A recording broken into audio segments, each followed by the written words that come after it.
Hey, welcome. I'm so excited you're here. Today I'm talking about the 15 things that I've learned since being in business as an online business coach. I am celebrating this month 15 years in business, which is crazy to think back and think that I've been in business this long. And I want to share some things that I've learned over the past 15 years with you today so that you can take some of the guesswork out of starting your business and running it. So if you're a coach, a consultant, or an expert and a service-based entrepreneur who is ambitious and excited to create a successful, profitable business, you are in the right place. Welcome, welcome. So the first thing I want to talk about today that really came for me as I was creating this list is that your thoughts and actions are all that we can control. So I want you to hold on to that and think about that as you're running your business. Your thoughts and actions are all that you can control. So we need to do a lot of mindset work. We need to make sure we're taking care of ourselves and doing things that light us up, that excite us. We want to make sure that we're thinking positively. We're doing the right things to keep our mindset in control, and that we're actually taking action, doing the things that we set as our goals for ourselves, going out there and doing the work, making things happen in our business. Number 2 is consistency. So how do you stay consistent in your business? I want you to create a structure in your business where you're showing up and doing things often. Stay inside of your boundaries and the action steps that you've created for your business so that you do it consistently. Try things out for more than 2 times, or doing it once and then giving up and thinking it's not going to work. I'm a huge fan of making sure that we actually take the time to create a plan and be consistent in our business for anywhere from 90 days to 6 months. So when you create the plan for your business for what you're going to do, give yourself 6 months. Schedule it on your calendar that you're going to do this new activity. Maybe it's going live on YouTube. Do it consistently for 6 months before you give up and say, oh, this isn't working for me, or, ooh, maybe I should change something. Sometimes you just have to get in that repetitive action. Number 3, know your niche inside and out. So as an online business coach, one of the areas that I love to help my business clients with is really creating a strong brand foundation for their business. And part of that structure is getting really clear on your niche, who you work with, who is your ideal client, what skills are you bringing to the table, what experience do you have, but really focusing in on making sure that you know your niche inside out so you can speak directly to your ideal client every single time and they think that you're speaking that message directly to them. Number 4, pay attention to what your clients say in sales calls. I want you to really take note of this. I learn a ton having sales calls with potential clients and people that turn into clients. Some of them don't end up working with me, and I can learn a lot from those conversations, and a lot of them say yes. My conversion rate over the years has dramatically increased to where now most of my sales calls are 70% converted into a yes. So pay attention during those calls of what they're saying. What is it that they actually need? What is the problem that they have? And why are you the solution to solve that problem for them? All right, so number 5, celebrate all the things, the big celebrations when you get new clients, when you do something super scary, and also celebrate the little wins. Celebrate when you get that clarity call, somebody's booked a sales call with you. Celebrate when you have somebody who reaches out for support. Celebrate when you do something that you've been scared to do, but celebrate those things. One of my friends says to always have a mini bottle of champagne in the fridge for any moment that you can celebrate, no matter how big or small. And I love that. So find ways to celebrate the big and the small. Number 6, have a strategic plan and follow it. I'm a huge fan of having a very strategic action plan. Take the very big picture and break it down into little teeny bite-sized pieces so that you can know exactly what to do every single day. And that makes it super simplistic and easy for you to show up in your business. And you don't have to guess what you're doing. Number 7 is follow up. Follow up is key to growing your business. One of the things that I learned early in my business was that most people don't always say yes on the very first sales call. People need to see you. They need to see you showing up. They need to see that consistency.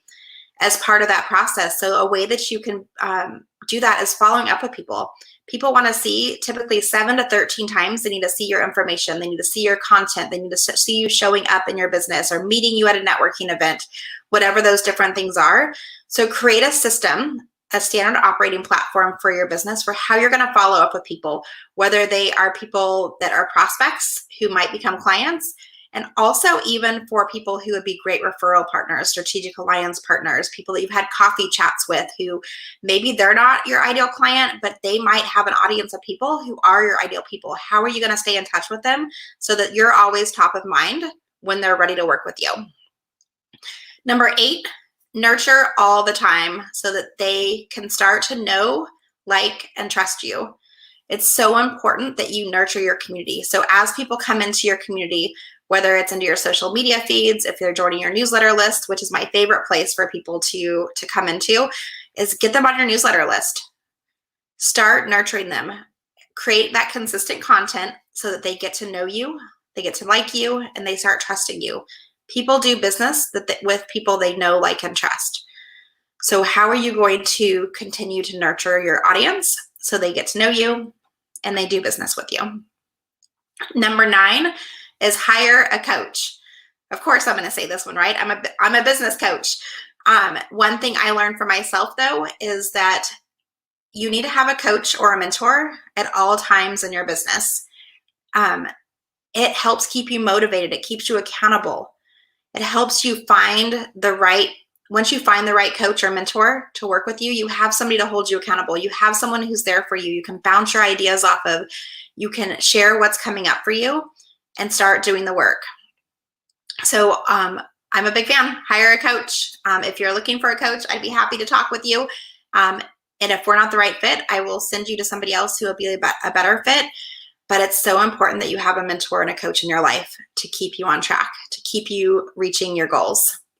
All right, number 10, and it kind of pairs with the hire a coach piece. I'm a big fan of having a business bestie at all times. I have pretty consistently in my business always had a business bestie, which is basically an accountability partner in my business. Somebody who knows what I'm up to, what I'm doing, that I can talk to consistently each week and check in with them and let them know, hey, this is what I'm working on this week. These are my goals. And then I'm finding out what their goals are, and we're holding each other accountable. And it makes you feel like you have a business partner in your business. I'm a solopreneur. I occasionally have virtual assistants and contractors that do different projects for me, but it's really just me. So in order to have a little bit of that water cooler talk and camaraderie, I have found business besties to be a great way to solve that. So find somebody who does something maybe even different than you do, or the same niche as you even, where you can check in with each other and hold each other accountable each week. Number 11 is resiliency. Even on the hard days, you need to have a plan for how you're going to push through, how you're going to continue to show up. You need to be resilient in your business. So have a plan in place for what that's going to look like. For myself, if I'm having a day where I'm a little bit sluggish or I'm a little tired and I just don't feel like showing up, I check in with my business bestie. I check in with my coach. I know for myself, if I'm low energy, I need to go into the kitchen and turn on some music and have a little dance party, or I need to go for a walk. But find ways to have like that bounce back ability in your business so that you can be resilient and keep showing up even on the days that you don't want to. Number 12 is self-care. This is probably one of my favorite sections, is making sure that you're taking care of yourself first. You always hear when you fly, like, put the oxygen mask on you first. And it's so true. What are you doing to take care of yourself? Are you journaling? One of the things I love to do is I like to journal each morning and write out my goals as if they've already happened. Write out any thoughts, any negative beliefs, anything that's coming up for myself. Write it out. Get it out of my head and onto paper. I'm also a big fan for part of that self-care routine as being like a slow morning. So getting up before the kids get up, having my cup of coffee, journaling, reading a little bit of whatever business book I'm reading at the time, or just kind of being still, giving myself a chance to not feel rushed. Especially as a mama and back in school again, those mornings can be a little bit rougher when I get up at the same time as my kids and we are on the run from the time I get up to the time I drop them off at school and come back to my office. I'm making sure I don't have to go in that fast pace. And then knowing I need movement and exercise are also great things for self-care. Number 13, create a schedule that works for you. You don't have to have a schedule like everybody else. You probably hear tons of business owners tell you what schedules they have. You have people from the 4-hour work week to people that are working 60 plus hours a week. I found for myself that I like to work about 25 to 30 hours per week. And I have a schedule for that. On Fridays, I sit down and I map out my upcoming week. What are my big rocks? What are my client appointments? Activities with the kids, different things that I can't move around. And then I move in all of the smaller things that I need to do that week, like pitching to podcasts or reaching out to people to do workshops for them or sending follow-up emails. Those are all things that I schedule into my calendar each week. So I know exactly what I'm working on and when I'm working on it.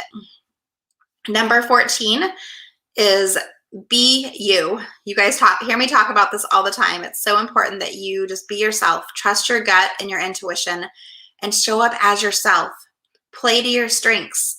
Let people see who you truly are. Share stories about yourself so that people can get to understand who you are, why you do the work that you do, and they're going to feel connected to you. That's what's going to pull them in and make them start to know, like, and trust you and want to be a part of your community and want to work with you. And then number 15, which I could probably keep going on forever, but I kept this to 15, is stop comparing yourself to somebody else's chapter 10. Let me say that again. Stop comparing yourself to somebody else's chapter 10. What I have found a lot in business is that people are comparing themselves to people who have been in business for a really long time, who are doing different types of niches, different types of work, different personalities, introverts versus extroverts, like all those different pieces. Stop comparing yourself.